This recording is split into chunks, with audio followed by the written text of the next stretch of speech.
Hello and welcome to another Life Beyond Bricks vlog, and welcome also to, I guess you could call it, my natural habitat. This is what I used to do before we went touring in a motorhome, so I'm sort of back to the same sort of thing now. So my last video was about a battery, a battery that had nearly split the casing, nearly come out. I think we need to talk about safety really. It's something that I haven't really considered because obviously my background, I've done 20 years in the motor industry, so 20 years of working on vehicles, so that's 20 years worth of health and safety training, training on different types of gases, training on different types of fuels, oils, air conditioning gases. Obviously I am in a position of knowledge, so that does give me some responsibility. When it comes to safety, it's something which is very, very difficult to cover in videos. And like I say, battery safety, I got a comment actually on the last video, the battery video, and it was a very good point actually. Somebody said that in the 90s they had a battery explode on them when I'm guessing they were a technician or a mechanic, and they had a battery explode on them and they lost their eye. So that, you know, they're now blind in one eye since the 90s because a battery exploded on them. So obviously it's something I want to go through with you, that some of the things I'm going to do and some of the things I'm going to show you, I don't want anyone to be attempting it themselves, should I say. Obviously the simple stuff, the stuff that is safe, that's fine, but you've got to remember that I have had many years of experience of working with vehicles, so I've got an awful lot of training knowledge. Don't want anyone to hurt themselves, that's basically what I'm saying. Right, we cross over to another day because I've realised that the audio is absolutely terrible. I cannot for the life of me get this. This is Jason's Hero 9 with like a vlogger extension pack on it, and I just cannot. In the workshop, the audio is absolutely terrible. It sort of comes in and out. And obviously, there's quite an echo in the workshop, but so without further ado, let's show you around. Now, if anybody of you don't, the Motorhome Man, this is his workshop. It's not my workshop, but I do work for the Motorhome Man. So if you haven't seen his channel or you don't subscribe, go over because there's all sort of motorhome related content on there. It's quite an interesting channel, but yeah, this is his workshop along with Adam. Adam used to work on cars here, but Adam's had enough of cars, so he's come on us, and he used to work on the motorhomes, but now he's solely working on the motorhome. So we have a heavy duty ramp there, 6.4 tonne, 4-poster. We have a 3.5 tonne, it might even be 4, I can't remember, a 2-poster for the smaller vehicles. Where is the thing?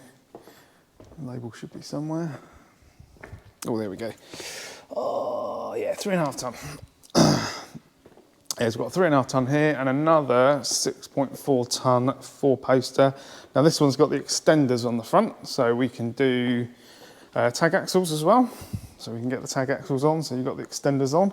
Lovingly displayed by the Sonic there. Obviously the Sonic's only a little shorty, so he fits on really well. You remember if I said in the last one that I didn't have my tools with me? Well, now I have my tools with me. I have recovered them back from Wales. Obviously I can't take this around with me because it's just too heavy. Even though we've got stacks of payload in the Sonic, I don't think we've got enough for all of this. So yes, even my tools are all back. I have been lovingly restoring them because I did not, stupidly, I did not lubricate or oil anything before I left them in Wales for nearly 3 years.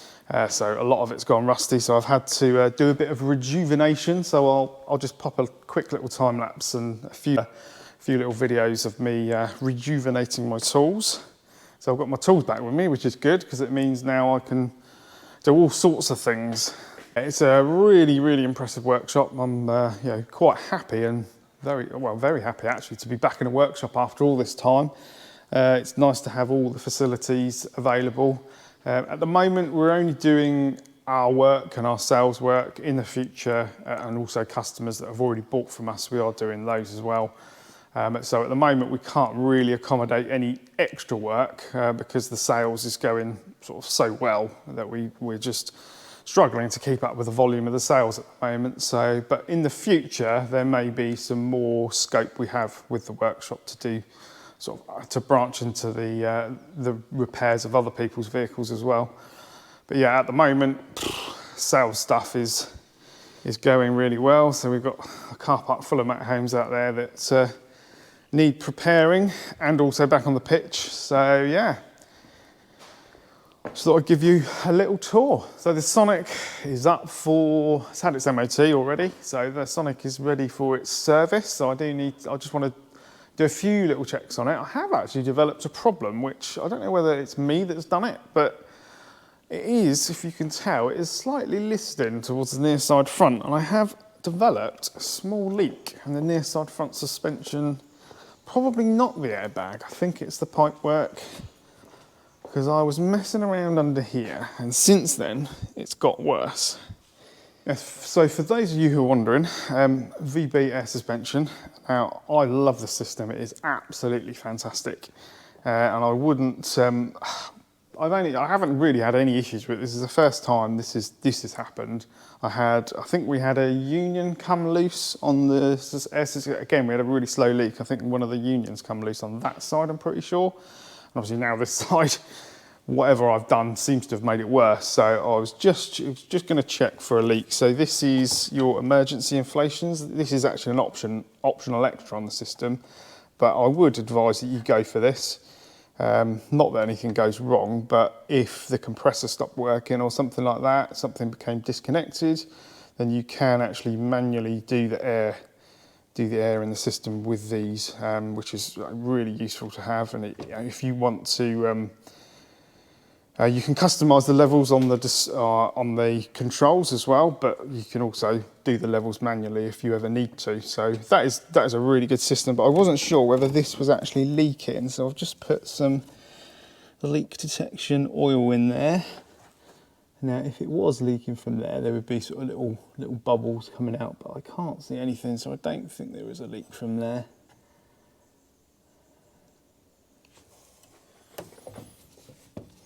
Now, I have already tightened the union up, which is why I thought maybe the problem was in this area, but obviously not.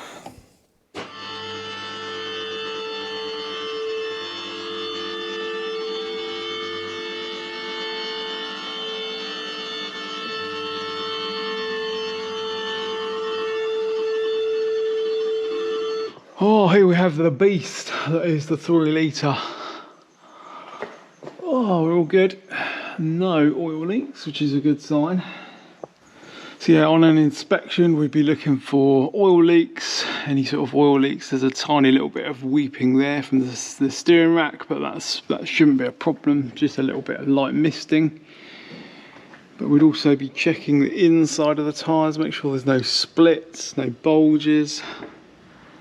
I do need to check brake pad wear. I can see the brake pads from here are only about half worn, so I would say, because when I brake hard, which is not very often, because I try not to use the brakes too much, I do get a brake fluid level warning. So I thought they were getting a bit low, but they look all right. Oh, that's the inner pad anyway.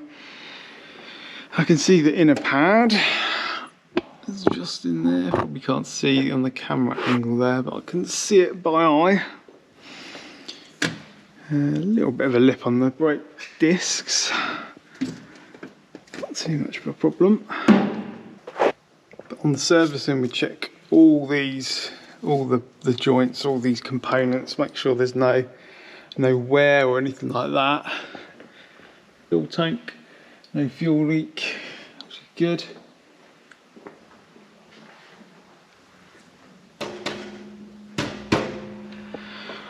Exhaust looks pretty good. DPF's still there, nobody's stolen it, so that's good. Tyre wear is good, nice and even, so I've obviously got the tyre pressures right,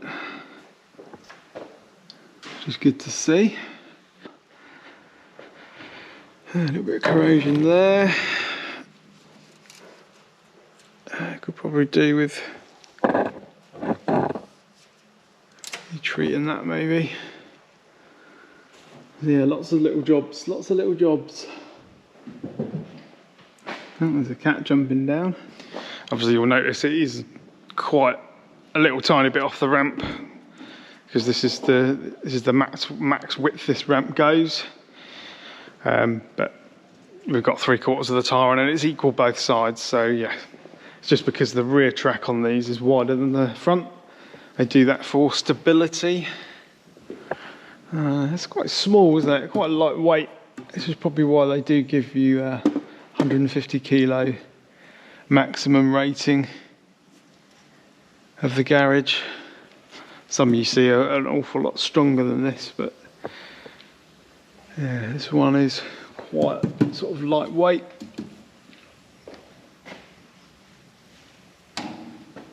Yeah, towing eye probably needs, well, what's left of the towing eye, should we say, because normally that would drop down there.